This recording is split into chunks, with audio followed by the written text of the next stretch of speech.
നിങ്ങളൊരു അർജന്റീന/മെസ്സി ഫാൻ ആണെങ്കിൽ, അതല്ലെങ്കിൽ CR7/പോർച്ചുഗൽ ഫാൻ അല്ലാത്ത ഒരു ഫുട്ബോൾ ഫാൻ ആണെങ്കിൽ, നിങ്ങൾക്ക് പരിചയമുള്ള അല്ലെങ്കിൽ നിങ്ങളുടെ ഫ്രണ്ട്സ് ആയിട്ടുള്ള CR7 ഫാൻസിനെ ഒക്കെ ജസ്റ്റ് ഒന്ന് ചെക്ക് ഓൺ ചെയ്യുക. After this crazy as Portugal versus Croatia match, ഇതിൽ പല ആളുകൾക്കും നിങ്ങളുടെ ഇമോഷണൽ സപ്പോർട്ടും ഒക്കെ കുറച്ച് സമയത്തിന് വേണ്ടി വരും. അപ്പോൾ ജസ്റ്റ് ഒന്ന് ഓർക്കെല്ലാം എല്ലാം ഓക്കെ അല്ലേ എന്നൊക്കെ ചോദിക്കട്ടോ.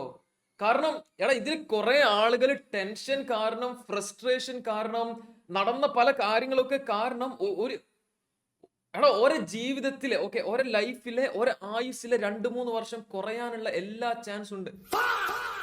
The day CR7 retires, അന്നത്തെ ഒരു ദിവസമോ അല്ലെങ്കിൽ അടുത്തൊരാഴ്ച ഇവർക്ക് CR7 ഫാൻസിന് നല്ല സങ്കടം ഉണ്ടാവും, വിഷമുണ്ടാവും, അതൊക്കെ ശരിയാ. പക്ഷെ അതിനുശേഷമാവും നിങ്ങളുടെ ലൈഫ് ഒന്ന് ഇനി എൻജോയ് ചെയ്യുക. കുറച്ച് സമാധാനത്തിൽ ഈ പോർച്ചുഗലിന്റെ അപരാധം കാണാതെ, CR7 അല്ലെങ്കിൽ ആവശ്യമില്ലാതെ കാര്യങ്ങളിൽ ആളെ ഡിഫെൻഡ് ചെയ്യാൻ നടക്കാതെ, ബാക്കിയുള്ള ടൈപ്പ് ഓഫ് ഡിബേറ്റ്സിൽ പങ്കെടുക്കാതെ, നിങ്ങൾക്കില്ലേ നല്ലപോലെ ഫുട്ബോൾ എൻജോയ് ചെയ്ത് മുന്നോട്ട് പോവാം. വേറെ ബുദ്ധിമുട്ടുകളൊന്നും ഉണ്ടാവില്ല.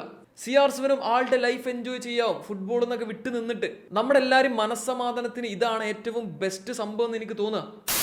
Anyway, the first half of this match was dog shite. അതിനെക്കുറിച്ച് നമ്മൾ കൂടുതൽ പറഞ്ഞ് സമയം വേസ്റ്റ് ആക്കാത്തതാണ് നല്ലത്. നമുക്ക് സെക്കൻഡ് ഹാഫിനെ കുറിച്ചിട്ട് കുറച്ച് കാര്യങ്ങൾ പറയാം. ആദ്യം തന്നെ നിങ്ങളെല്ലാവരും എൻ്റെ വായിന്ന് കേൾക്കാൻ ആഗ്രഹിക്കുന്ന topic will be about the decisions, of sides ആണെങ്കിലും ആൻഡ് അവസാന മിനിറ്റിൽ വന്നിട്ടുള്ള ആ ഒരു ക്രൊയേഷ്യയുടെ ഗോൾ ആൻഡ് അത് ഡിസലോ ചെയ്ത വിധം ആൻഡ് അതിനെ പറ്റിയിട്ടുള്ള മൈ ഒപ്പീനിയൻ. ഹോണസ്റ്റ്ലി അത്ര ബുദ്ധിമുട്ടുള്ള കാര്യമൊന്നുമല്ല. നിങ്ങൾ ഫുട്ബോളിൽ ആഡ് ഓൺ ചെയ്യുന്ന, ഫുട്ബോളിൽ പുതുതായിട്ട് കൊണ്ടുവരുന്ന ടെക്നോളജീസിന്റെ കാര്യത്തിൽ, ടെക്നോളജീസ് അക്സെപ്റ്റ് ചെയ്യുന്ന ടെക്നോളജീസിൽ അവർ തരുന്ന കാര്യങ്ങൾ ബിലീവ് ചെയ്യുന്ന ടൈപ്പ് ഓഫ് ഒരാളാണെങ്കിൽ it's A clear of side. കാരണം ഈ ഒരു ബോളിൽ ചിപ്പും തേങ്ങാക്കുലിയൊക്കെ ഉണ്ട്. സോ ആ ഒരു ക്രൊയേഷ്യൻ പ്ലെയറുടെ അടുത്ത് ബോൾ വന്നപ്പോൾ ആ ഗ്രാഫിൽ ചേഞ്ച് വന്നിട്ടുണ്ട് and that means it's an of side. അങ്ങനെ ഒരു സിറ്റുവേഷനിൽ അതിനുശേഷം റെനാറ്റോ വേഗയുടെ മേലെ ബോൾ തട്ടിയോ, ആളുടെ ആ ഒരു മൂവ്മെന്റ് ഇന്റൻഷനലാണോ ആക്സിഡന്റലാണോ അതൊന്നും നമ്മൾ നോക്കേണ്ട ആവശ്യമില്ല. കാരണം ക്രൊയേഷ്യൻ പ്ലെയറുടെ മേലെ ബോൾ തട്ടുന്ന സമയത്ത് തന്നെ നമ്പർ 15 ഓഫ് സൈഡ് പൊസിഷനില്ല. പിന്നെ ആള് ത്രൂ അല്ലേ ക്രൊയേഷ്യ അറ്റാക്കിങ് കണ്ടിന്യൂ ചെയ്തത്. So it's A clear of side. ഇങ്ങനെ ഒരു സെൻസർ നമ്മൾ കണ്ണടച്ച് വിശ്വസിക്കണോ എന്നുള്ള ക്വസ്റ്റ്യൻസ് ഒക്കെ നിങ്ങൾക്ക് വരാം. അതിനൊന്നും എനിക്ക് കുഴപ്പമൊന്നുമില്ല. ബട്ട് ക്രിക്കറ്റിൽ LBW ആണെങ്കിലും എഡ്ജ് ക്യാച്ചസ് ആണെങ്കിലും ഇനിയിപ്പോ ബാറ്റിൽ തട്ടിയിട്ട് നിലത്ത് തട്ടിയിട്ടുണ്ടോ ഇല്ല എന്നുള്ള കാര്യങ്ങൾ നോക്കുന്ന സമയത്തൊക്കെ ഈ ടൈപ്പ് ഓഫ് ടെക്നോളജിയും ഗ്രാഫൊക്കെ യൂസ് ചെയ്തിട്ടാണ് അവർ ഡിസൈഡ് ചെയ്യാറുള്ളത്. ആൻഡ് അങ്ങനെ ഒരു സംഭവം ഫുട്ബോളിൽ ഇപ്പോഴാണ് കൊണ്ടുവരുന്നതും. നമ്മൾ VARന്റെ കാര്യത്തിലും ഈ ഓഫ് സൈഡ് വരകൾ വരച്ച് കാര്യങ്ങൾ തീരുമാനിക്കുന്ന കാര്യത്തിലും ഒക്കെ അഡാപ്റ്റ് ആയി വന്നില്ലേ ആസ് എ ഫുട്ബോൾ ഫാൻ. അതുപോലെ മേ ബി ഈ ഒരു കാര്യത്തിലും നമ്മൾ പഠിക്കുമായിരിക്കും. ടെക്നോളജി നിങ്ങൾ അക്സെപ്റ്റ് ചെയ്യില്ല എന്ന് പറയുമ്പോൾ CR7ന്റെ നെയ്ക്ഡ് ഐയിൽ നമുക്ക് ആ ഒരു ഗോൾ ഓഫ് സൈഡ് ആണെന്ന് ഒരിക്കലും തോന്നില്ലായിരുന്നു. അതേപോലെ തന്നെയാണ് ക്രൊയേഷ്യ അടിച്ച മറ്റൊരു ഗോളും. നെയ്ക്ഡ് ഐയിൽ നമുക്ക് ഒറ്റയടിക്ക് ഓഫ് സൈഡ് ആണെന്ന് പറയാൻ പറ്റുന്ന കാര്യങ്ങളായിരുന്നില്ല. ബട്ട് ദ ലൈൻ, ആ ഒരു ടെക്നോളജിയാണ് നമ്മളതാണ് വിശ്വസിച്ചിട്ട് CR7 അത്രയും നന്നായിട്ട് അടിച്ചൊരു ഗോൾ അല്ലെന്ന് നമ്മൾ സമ്മതിക്കുന്നുണ്ട്. അതേപോലെ തന്നെയാണ്. അല്ലാതെ ഇതിനെ പറ്റിയിട്ട് ഇനി റെനാറ്റോ വേഗ അങ്ങനെ ആക്കി ഇങ്ങനെ ആക്കി എന്ന് പറഞ്ഞ് ഇരിക്കുന്നതിൽ വലിയൊരു അർത്ഥമില്ല. And again it's up to you. And നിങ്ങൾക്ക് എങ്ങനെ ആ ഒരു ഹോൾ സിറ്റുവേഷൻ ഇന്റർപ്രറ്റ് ചെയ്യണം അതൊക്കെ നിങ്ങളെ ഇഷ്ടം. ഇനി റിഗ്ഡാന്ന് പറയണോ പറഞ്ഞോ, I don't give A shit. ഇന്നത് ബാധിക്കണില്ല. പോർച്ചുഗൽ ജയിച്ചു, ഇനി സ്പെയിനിനേറ്റും കളിക്കാൻ റെഡി ആയിട്ട് നിൽക്കല്ലേ, ഞാൻ അത്രേ നോക്കണുള്ളൂ. ആൻഡ് ഒരു ക്ലിയർ കട്ടായിട്ട് ഇത് റിഗ്ഡാന്ന് പറയാനുള്ള ഒരു സംഭവം ഇല്ല. അതുണ്ടെങ്കിൽ നിങ്ങൾക്ക് തന്നെ അറിയാം ഞാൻ പറയുന്നുള്ളത്. അതിനെല്ലാം മുന്നേ നമ്മൾ പറയേണ്ട ഒരു കാര്യമുണ്ട്.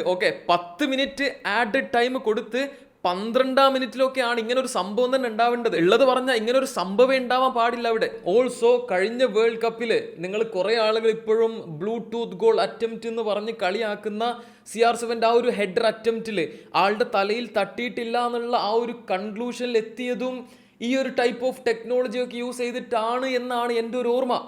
അപ്പോൾ പിന്നെ നിങ്ങൾക്ക് ഇതാ പറഞ്ഞത്, കോൺട്രഡിക്ഷൻസ്, ഡബിൾ സ്റ്റാൻഡേർഡ്സ് ഇങ്ങനെ ഉണ്ടാവരുത്. എന്തൊക്കെയാണെങ്കിലും നിങ്ങൾ വാച്ച് ലോങ് കണ്ടിട്ടുണ്ടായിരുന്നെങ്കിൽ നിങ്ങൾക്കറിയാം, I am not at all satisfied with how Portugal played or CR7 played.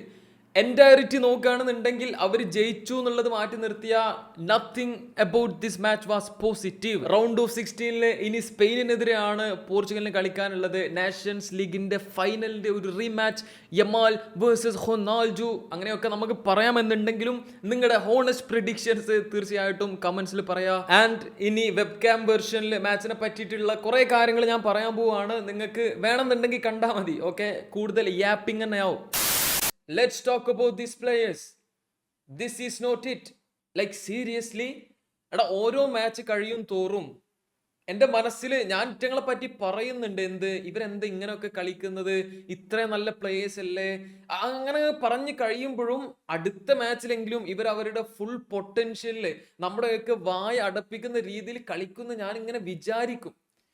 But വൈറ്റീഞ്ഞ bro, ഒരു പ്രോഗ്രസീവ് സാധനം, മുന്നേക്കുള്ള ഒരു സാധനം, അതിപ്പോ ബോൾ ക്യാരിങ് ആണെങ്കിലും ഒരു പെനട്രേറ്റിംഗ് അല്ലെങ്കിൽ ഒരു മുന്നേക്കുള്ള ഒരു പ്രോപ്പർ പാസ് അറ്റാക്കിങ്ങിന് വേണ്ടിയിട്ട് കൊടുക്കുന്നത് ഒന്ന് കാണാൻ കഴിയും. എനിക്ക് മനസ്സിലാവണില്ല.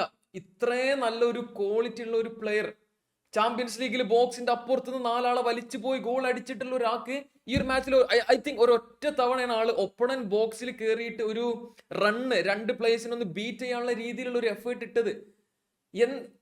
ഇനിയിപ്പോ ഇത് ഇയാളെ പ്രശ്നമാണോ, ഈ കോച്ച് പറഞ്ഞതാണോ ഈ ഒരു തേങ്ങാക്കൊലിയും ചെയ്യണ്ട, ഇവിടെ നിന്ന് സൈഡിക്കും ബാക്ക് ഇട്ടുകൊടുത്ത് റേറ്റിംഗ് കൂട്ടിക്കോ, പാസിംഗ് എടുത്തോന്ന്? By how does this make any sense? ഈ റേറ്റിംഗ് ആപ്പും കാര്യങ്ങളും ഇവർ എന്ത് കണ്ടിട്ടാ? എടാ നമ്മൾ കാണുന്ന കളിനല്ലേ ഇവർ കണ്ടത്. 6.44 അസിസ്റ്റ് ഉള്ള Rafael Leao and 6.3 for Pedro Neto who got hooked. How does this make any sense? ഈ ഒരു ഹോൾ മാച്ചിൽ പോർച്ചുഗലിന്റെ അറ്റാക്കിംഗ് സൈഡിൽ എന്തെങ്കിലുമൊക്കെ ചെയ്തത് is Rafael Leao. Everything was not perfect, ആൾ ചെയ്ത എല്ലാം പക്ക ആണ് എന്നല്ല, ബട്ട് ഈ ഒരു ഇന്റന്റ് എന്നുള്ള ഒരു സംഭവം ഉണ്ട്. ഓക്കെ, ഇന്റന്റ്, നമ്മൾ എന്ത് ചെയ്യാനാണ് ഉദ്ദേശിക്കുന്നത്? ഫുട്ബോളിൽ എന്താ എപ്പോഴും വേണ്ടത്? ഗോൾ സ്കോർ ചെയ്യുക. സി, എന്തൊക്കെ ബ്യൂട്ടിഫുൾ ഫുട്ബോൾ കളിച്ച് നിങ്ങളൊരു 2000 പാസ് ചെയ്താൽ പോലും എന്താണ്, ഇവർ ഇപ്പുറത്തെ ടീം ഒരു ഗോൾ അടിച്ച് നിങ്ങൾ ഗോൾ അടിച്ചിട്ടില്ല, നിങ്ങൾ തോൽക്കും. So the intent should always be to score a goal. അത് ചെയ്യുന്ന ഒരേ ഒരു player in this team was Rafael Leao. Even this guy, the greatest goal scorer of all time, I mean ഫുട്ബോളിലെ തന്നെ ഗ്രേറ്റസ്റ്റ് ഗോൾ സ്കോറർ, ഇയാൾക്ക് വരെ ആ ഒരു ഇന്റന്റ് ഇല്ല. പന്തില്ലാത്ത സമയത്ത് ഈസ് മേക്കിംഗ് റൺസ്, പന്തില്ലാത്ത സമയത്ത് ആൾ എന്തൊക്കെ അവിടെ ഇവിടെ പൊസിഷൻ അങ്ങനത്തെ സംഭവങ്ങളൊക്കെ ഉണ്ട്. ബട്ട് എല്ലാ സമയത്തും ടീംമേറ്റ്സ് ബോൾ തന്നാലേ ഞാൻ അടിക്കൂ എന്നുള്ളൊരു സംഭവമില്ല. എടാ ഞാൻ ഒരു അമ്മച്ചോ, ചില സമയത്ത് പന്ത് കിട്ടിയിട്ട് ഇയാളെ ബാക്കില് ഒരു മനുഷ്യനില്ല, തിരിഞ്ഞു പോയി ഒരു അടി അടിക്കുക. എടാ ഇയാൾ തിരിണ പോലുമില്ല. ഇതൊക്കെ കണ്ടിട്ട് എങ്ങനെ 90 മിനിറ്റ് ഇങ്ങളെ കളിപ്പിക്കണം എന്ന്? I like you, okay, I prefer U over Messi. അതൊക്കെ എടാ ഇത് കണ്ടിട്ട് ഞാൻ തന്നെ ചോദിക്കാം, പിച്ചിൽ പിന്നെ നിങ്ങൾ ഉണ്ടായിട്ട് എന്താ കാര്യം? പന്ത് മിഡ്ഫീൽഡർ തരണോ? ഇങ്ങനെ ഇത് ഞാനല്ലേ, ഞാൻ വലിയ ഫുട്ബോളർ ഞാൻ അത്ര വലിയ ഫുട്ബോളർ ആയിട്ടല്ല. ഓക്കെ, ഇവിടെ നിങ്ങൾക്ക് കേൾക്കുന്നുണ്ടല്ലോ, ഇവിടെ എത്രയും സ്പേസ് ഉണ്ട്. ഇങ്ങനെ റിസീവ് ചെയ്തിട്ട് ഒന്നും കണ്ട് തിരിഞ്ഞൂടെ? എന്തിനാ എല്ലാ പാസും ബാക്കിക്ക് ബ്രൂണോക്കും മറ്റേ സൈഡിൽ റഫേൽ ലിയാവിനും കൊടുക്കാൻ നിൽക്കുന്നത് എന്തിനാ? ഞാൻ കളി പഠിപ്പിക്കുന്നല്ല റൊണാൾഡോനെ, അത്രക്കുള്ള വിവരം ഇതൊന്നും എനിക്കുണ്ടായിട്ട്. പക്ഷെ ഇത് എടാ 20 വർഷം, ഞാൻ എപ്പോഴും ചോദിക്കുന്ന കാര്യം, 20ഓളം വർഷം 25 വർഷത്തോളം ഫുട്ബോൾ കളിച്ച റൊണാൾഡോക്ക് ഇങ്ങനത്തെ കാര്യങ്ങൾ ചെയ്യാൻ ഇപ്പൊ എന്താ പേടി? കാരണം ആ പെനാൾട്ടി എടുക്കാൻ ആൾക്കൊരു ടെൻഷനോ പേടിയോ ഒന്നുമില്ല. അത്രയും കോൺഫിഡന്റ് ആയിട്ട് ആൾ പോയിട്ട് ചെയ്തു. ആ ഒരു സെയിം കോൺഫിഡൻസിന്റെ പകുതി പോലും വേണ്ട. പന്തെടുത്തൊന്ന് തിരിഞ്ഞൊരു മുന്നിക്ക് ഒരു സാധനം ചെയ്യാനും ബോക്സിന്റെ പുറത്തുനിന്ന് ഒന്ന് ട്രൈ ചെയ്യടാ, ട്രൈ. എനിക്ക് സത്യം പറയുക അത്രയും ഡിസപ്പോയിന്റഡ് ആണ് ഈ ഒരു സാധനം കാണുമ്പോൾ. ആള് ഗോൾ സ്കോർ ചെയ്തതും ആദ്യത്തെ first ever knockout goal in the world cup, അതൊക്കെ കാണുമ്പോൾ I am happy. But at the same time ആളുടെ ഓവറോൾ പെർഫോമൻസിൽ വന്നിട്ടുള്ള ആ ഒരു ഡിപ്രീഷിയേഷൻ അല്ലെങ്കിൽ എന്താ പറയാ, റിഗ്രഷൻ, ഇനി കുറെ കാര്യങ്ങൾ ആൾ അറിഞ്ഞിട്ട് ചെയ്യാത്തതാണോ എന്നൊന്നും എനിക്ക് മനസ്സിലാവണില്ല. കണ്ടപ്പോൾ സംഭവം ഡിപ്രഷൻ ഒന്നുമില്ല, അത് വിട്ട് എന്തോ പോലെ തോന്നി. ബ്രൂണോ ഫെർണാണ്ടസ് ഇതിപ്പിന്നെ ആളെ കുറ്റം പറയാൻ പറ്റുമോ അതോ ഈ കോച്ചിന്റെ സിസ്റ്റത്തിനെ പറയാൻ പറ്റുമോ എന്ന് എനിക്കൊന്നും മനസ്സിലാവണില്ല. കാരണം ഇങ്ങനല്ല ബ്രൂണോ ഫുട്ബോൾ കളിക്കല്. ഓക്കെ, ഇങ്ങനല്ല ബ്രൂണോ ഫെർണാണ്ടസ് ഫുട്ബോൾ കളിക്കാറ്. കാരണം ബ്രൂണോക്കെ എന്നാണ് ചില സമയത്ത് കഴപ്പുള്ള പ്ലെയറാ. ചിലപ്പോൾ വെറുതെ ഒരു പാസ് കണ്ണും ചിമ്പി ഒരിക്കലും എത്തൂല എന്നുള്ള സ്ഥലത്തേക്ക് ഇയാൾ കൊടുക്കാൻ നോക്കും. ഒരു ചാൻസ് ഇല്ലാത്ത സ്ഥലത്ത് നിന്ന് ഷോട്ട് എടുക്കാൻ നോക്കും. പക്ഷെ ഇതൊന്നും ബ്രൂണോ ചെയ്യണില്ല. പിന്നെ ഇപ്പൊ എന്തിനാ ബ്രൂണോ? ബാക്കി കൻസെലോ, sometimes may be good, sometimes may be utter dog shite. Ruben Dias, Renato Veiga, they were decent, and Nuno Mendes. എടാ ഇത് എങ്ങനെ ഇപ്പൊ പറഞ്ഞുതരാ? നൂനോ മെൻഡസ് എത്ര ചെയ്താലും മതിയാകൂല. ടീമിൽ ഏറ്റവും എന്താ പറയാ, റൗണ്ടഡ് ആയിട്ടുള്ള പ്ലെയറാ. അറ്റാക്കിങ് നോക്കിയാലും ഡിഫെൻസീവ് ആയിട്ട് നോക്കിയാലും. And he was decent, but it's not enough. Okay, പോർച്ചുഗലിന് വേൾഡ് കപ്പ് നേടണമെന്നുണ്ടെങ്കിൽ need more from Nuno Mendes and കൂടുതൽ. But this guy Costa, he saved this Portugal team, man. He saved this Portugal team. എന്താണെന്നറിയില്ല, ഈ ടീമിന്റെ main ശാപമായിട്ട് തോന്നുന്നത് ഈ ഒരു കോച്ചിനെ മാറ്റി നിർത്തിയ ഇറ്റ്സ് ദ മിഡ്ഫീൽഡ്. നിങ്ങളൊരു 3 ഗോളിന് ലീഡുള്ള സമയത്ത് ഓക്കെ, ഇതേപോലെ ഇന്ന് നിങ്ങൾ കളിച്ച പോലെ കളിക്കുകയാണെങ്കിൽ പ്രശ്നമില്ല. നിങ്ങൾ സ്ലോ ആക്കിയിട്ട് ടൈം എടുത്ത് കളിച്ചോ. പക്ഷേ കളി നിങ്ങൾ തോറ്റു നിൽക്കുന്ന സമയത്ത് അല്ലെങ്കിൽ 1-1 നിൽക്കുന്ന സമയത്ത് ഇതൊക്കെ എങ്ങനെ നിങ്ങൾ അറിഞ്ഞുകൊണ്ട് അങ്ങനെ കളിക്കുന്നത്? Goncalo Ramos, he deserves everything. Okay, കാരണം എന്താണെന്നറിയോ? ആൾക്കൊരു ചാൻസ് കൊടുത്തു ആൻഡ് he delivered. സോ അടുത്ത മാച്ചിൽ ആളെ സ്റ്റാർട്ടിംഗ് ലെവലിൽ ഇറക്കണം. അതിന് വേണ്ടിയിട്ട് ഈ പെഡ്രോ നെറ്റോനെ കയറ്റിയാലും കുഴപ്പമൊന്നുമില്ല. റൊണാൾഡോ ആൻഡ് റാമോസ് ഒരു 2 സ്ട്രൈക്കേഴ്സ് ഫോർമേഷനിൽ ഒരു കളിച്ച് നോക്കട്ടെ. എന്താ ഉണ്ടാവുക നമുക്കറിയാലോ. ചിലപ്പോ റൊണാൾഡോക്ക് കുറച്ചുകൂടെ ഫ്രീഡം കിട്ടും, അല്ലെങ്കിൽ റൊണാൾഡോന്റെ മൂവ്മെന്റ്സ് കാരണം റാമോസിന് ഗോൾ അടിക്കാൻ പറ്റിയെന്ന് വരും. എന്തായാലും നെറ്റോ അറ്റാക്കിംഗ് വൈസ് പ്രത്യേകിച്ച് ഒന്നും ചെയ്യണില്ല. പിന്നെ എന്ത് തേങ്ങൊക്കെ ഇവിടെ ഒരാള് ഡിഫെൻസീവില് ഈ ഇത്രയും ആൾക്കാരില്ലേ? വിറ്റീഞ്ഞക്ക് എന്തായാലും ഡീപ് പ്ലേയിങ് സെന്റർ ബാക്ക് ആയിട്ടാണ് കളിക്കുന്നത്. ബ്രൂണോയും ഇടയ്ക്ക് അവിടെ പോകുന്നുണ്ട്, ജാവനോസ് അവിടെ പോകുന്നുണ്ട്. പിന്നെ ഇനി എന്തിനാ വേറെ ഡിഫൻഡേഴ്സിനെ? കുറെ കാര്യങ്ങൾ ഞാൻ ഡിസപ്പോയിന്റഡ് ആയിട്ട് പറയുന്നതാട്ടോ. കാരണം എടാ, ഈ ഒരു വേൾഡ് കപ്പ് തുടങ്ങിയ സമയത്ത് വരെ, ഐ മീൻ അതിന്റെ കുറച്ച് മുന്നത്തെ സമയത്ത് വരെ ഈ ഒരു സ്ക്വാഡ് ഇങ്ങനെ കണ്ടപ്പോ നമ്മുടെ ഉള്ളിൽ ചെറിയ പ്രതീക്ഷകളൊക്കെ ഉണ്ട്. You know, it's the hope that kills you. അതാണ് ഇവിടെ ഉണ്ടായത്. ക്രൊയേഷ്യന്റെ കേസിൽ ഈ കൊവാസിച്ചിനെ പറ്റിയിട്ടൊക്കെ ഞാൻ കേട്ടിട്ട് എത്രയോ മാസങ്ങളായതാ.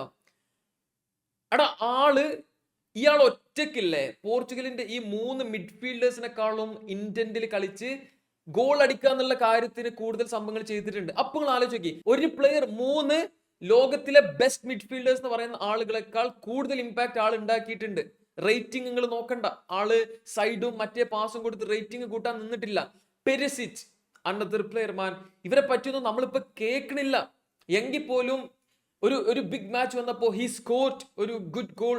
അതും ഇനിയിപ്പോ ഈ 2 വിങ് ബാക്സിനെ പറയേണ്ട കാര്യമാണ്. എനിക്കിനി കുറ്റം പറയാൻ താല്പര്യമില്ലാത്തതുകൊണ്ട് ആളുടെ ഒരു positive, again he tried his best. അതാണ് നമ്മൾ ആൾക്കാർ ചെയ്യാത്തത്. Trying there best. അത്രയും ടാലന്റ് ഉണ്ട്, അത്രയും ക്വാളിറ്റി ഉണ്ട്. ബട്ട് അതിന് മാച്ച് ആവുന്ന ഒരു എഫേർട്ട് പിച്ചിൽ വേണ്ടേ? എങ്ങനെ ഇതൊക്കെ ഇനി പറഞ്ഞ് മനസ്സിലാക്കാന്ന് എനിക്കറിയില്ല. ഇയാളെ സംബന്ധിച്ച് ഹി ഗോട്ട് ലക്കി. കാരണം അങ്ങനെയും സ്റ്റുപ്പിഡ് ആയിട്ടുള്ള രീതിയിലുള്ള സബ്സ്റ്റിറ്റ്യൂഷൻസ് ആണ് ആള് നടത്തിയത്. But it worked out. So നമുക്ക് ആളെക്കാളും വിവരമൊന്നുമില്ല ഫുട്ബോളിനെ പറ്റിയിട്ട്. ആളുടെ മാസ്റ്റർ പ്ലാൻ ഞാൻ കഴിഞ്ഞ വീഡിയോയിൽ സർക്കാസ്റ്റിക് ആയിട്ട് പറഞ്ഞ കാര്യം ആണെന്നുണ്ടെങ്കിലും ഹിസ് പ്ലാൻ വർക്ക്ഡ്.